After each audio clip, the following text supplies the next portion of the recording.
الحمد للہ کفا وسلام علی عباده الذین اصطفى اما بعد فاعوذ باللہ من الشیطان الرجیم بسم اللہ الرحمن الرحیم ان اللہ یأمر بالعدل والإحسان وإیتاء ذی القربى وینہی عن الفحشاء والمنکر والبغی یعظکم لعلکم تذکرون صدق اللہ مولانا العظیم۔ بزرگان محترم، حضرات مشائخ عظام، علماء کرام، اس وقت چندہ میرے کچھ کلمات کی ضرورت نہیں تھی، لیکن حضرت صدر محترم نے بھی حکم فرمایا اور مولوی ارشد صاحب جب سے میرے پاس پڑھتے رہے اس وقت سے آج تک پیچھے پڑے ہیں تو کبھی پیچھا چھوڑتے ہی نہیں ہیں۔ بہرحال ہمارے حضرت مفتی محمود حسن گنگوہی رحمۃ اللہ علیہ فرماتے تھے کہ سب سے اچھا وعظ اور سب سے اچھی نصیحت وہ ہے جو قرآن پاک اور احادیث مبارکہ پر مشتمل ہو۔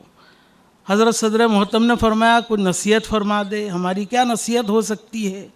یہ آیت جو میں نے اس وقت پڑھی ہے، آج جمعہ کا دن گزرا اور تمام نے خطبہ ثانیہ میں امام اور خطیب سے یہ آیت سنی ہے اور ہر جمعہ کو سنتے ہیں اور ہر عید الاضحیٰ عید الفطر کے موقع پر سنتے ہیں کہ خطیب اپنے خطبے کو اسی آیت پر ختم کرتا ہے۔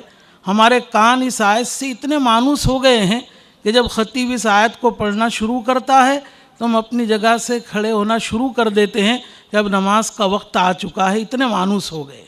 لیکن شاید ہم نے کبھی نہیں سوچا کہ آخر اس آیت کو اسلاف کے زمانے سے، قدیم زمانے سے خطبہ ثانیہ کے اخیر میں خطیب ہم کو پڑھ کر کیا پیغام دینا چاہتا ہے، جمعے سے فارغ ہو کر، عید سے فارغ ہو کر ہم کیا پیغام اپنے گھروں پر لے جائے، اپنے معاشرے میں لے جائے، اپنی سوسائٹی میں لے جائے، بہت کم ہم نے سوچا ہوگا۔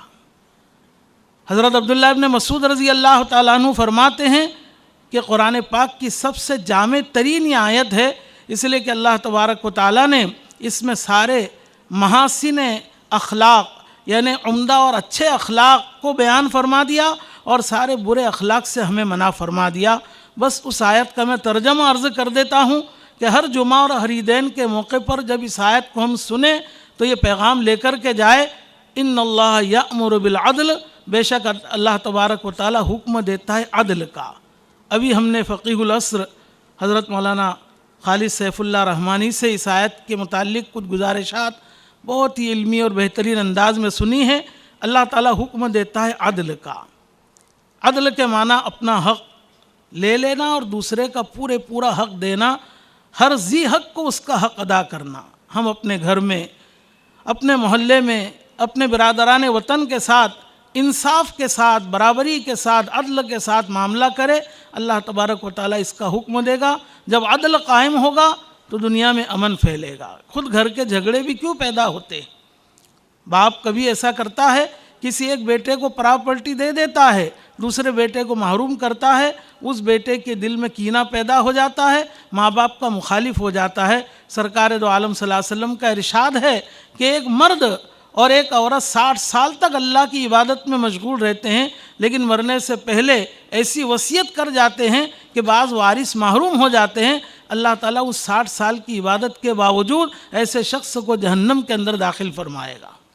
یا دنیا میں اپنی اولاد اس کی نافرمان ہو گئی، وہ سزا تو الگ، اور وہاں جہنم میں اس کو جانا پڑے گا۔ ایک حدیث میں اللہ کے رسول صلی اللہ علیہ وسلم کا ارشاد ہے، جس نے اپنے وارث کی میراث کو قطع کیا، ختم کر دیا، نہیں دیا، اللہ تعالیٰ جنت سے اس کی میراث کو ختم کر دیتا ہے۔ تو ضرورت ہے کہ ہم اپنے گھروں میں اپنی اولاد کے ساتھ انصاف کریں۔ ایک گھر میں چند بہویں ہیں، ہر ایک کو ایک نظر سے ہم نہیں دیکھتے ہیں، اس لیے گھر ہمارا عذاب کا نمونہ بن جاتا ہے۔ ہر بہو کو ایک نظر سے دیکھا جائے، جیسے اپنی بیٹی کے متعلق ہم سوچتے ہیں ایسے ہی دوسرے کی بیٹی کو بھی اپنی بیٹی سمجھے تو کبھی جھگڑے ختم نہیں ہوں گے۔ دوسری چیز اللہ تعالیٰ حکم دیتا ہے احسان کا، ایک حدیث میں سرکار دو عالم صلی اللہ علیہ وسلم کا ارشاد ہے، ثلاث من کن فی یسر اللہ حتفہ وادخل اللہ الجنہ، جس آدمی میں 3 فطرتیں اور 3 عادتیں ہوگی 2 بڑے بڑے انعام اللہ اس کو عطا فرمائے گا۔ ایک انعام تو وہ ہے کہ ہر انسان اس کا خواہش مند ہوتا ہے، اور وہ ایک کہ میری موت آسان آوے، عزت کے ساتھ آوے، تکلیفوں میں ذلتی کے ساتھ موت نہ آوے۔ اور دوسرا ایک انعام جس کا ہر مومن خواہش مند ہوتا ہے کہ اللہ مجھے جنت نصیب فرمائے۔ اللہ تبارک و تعالیٰ یہ 2 انعام، آسانی موت کی آسانی اور جنت، 3 چیزوں پر عطا فرماتے ہیں۔ ان میں سے ایک ہے رفق بالضعیف، کمزوروں کے ساتھ نرمی کا معاملہ کرو۔ اپنے گھر میں، اپنے پڑوسی میں کوئی کمزور ہو، بیمار ہو، غریب ہو، پریشان حال ہو، اس کے ساتھ نرمی کا معاملہ۔ وَإِحْسَانٌ إِلَى الْمُلُوكِ، اپنے ماتحتوں، خادموں، نوکروں کے ساتھ احسان کا معاملہ۔ وَشَفْقَةٌ عَلَى الْوَالِدَيْنِ، اور اپنے ماں باپ کے ساتھ شفقت کا معاملہ۔ تو احسان کا اللہ نے حکم دیا۔ جب ہم خطبے سے فارغ ہو کر گھر جائے تو سوچے کہ ہم اپنی زندگی میں کتنا احسان کر رہے ہیں، کتنا عدل کر رہے ہیں۔ وہ ایتاء ذی القربیٰ، اور رشتہ داروں کو دینے کا حکم دیتا ہے اللہ تعالیٰ۔ رشتہ داروں کو دینا، اس پر دگنا اجر ملتا ہے۔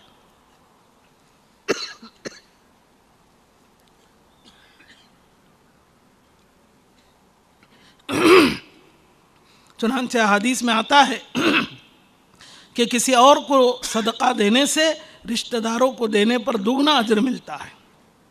اور 3 باتوں سے اللہ نے منع فرمایا، ینہا عن الفحشاء، فحشاء اور منکر اور بغض۔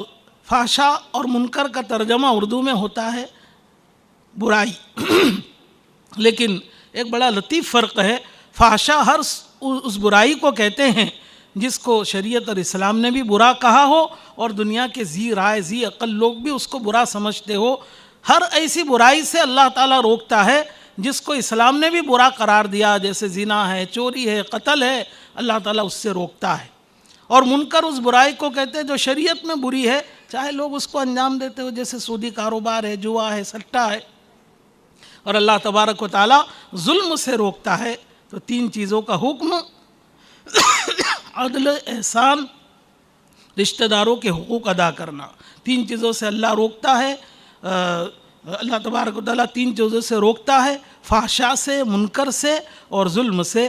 بس یہی اللہ کا پیغام جو ہر جمعہ اور عیدین کے موقع پر ہمیں دیا جاتا ہے، آپ کے سامنے میں نے عرض کیا۔ اللہ تعالیٰ ہم سب کو عمل کی توفیق عطا فرمائے۔ اور آخری بات عرض کرتا ہوں کہ کل سے اکابر اور مشائخ اور تمام مسلمانوں کی موجودگی میں ایک شاندار بہترین یہ دینی اور قومی ملی ایک اجلاس چلا آ رہا تھا، جو الحمدللہ اس کی مقبولیت کی علامت تھی۔ جب بچہ بہت خوبصورت ہوتا ہے نا، بہت خوبصورت بچے کو ماں اس کے گال پر ایک کالا ٹیکا لگا دیتی ہے تاکہ اس کو نظر نہ لگے، چونکہ یہ بڑی آب و تاب کے ساتھ جلسہ کامیابی کی طرف رواں دوا تھا، اور الحمدللہ کامیاب ہوا۔ اندیشہ تھا کہ اس کو نظر لگ جاوے، اس لیے مولانا ارشد صاحب نے مجھ سیاہ کار کو بٹھا دیا کہ اس کالے نقطے کو بٹھا کر یہ جلسہ نظر بس سے بچے۔ اللہ ہم سب کی مدد فرمائے، نصرت فرمائے۔ آخر دعوانا الحمدللہ۔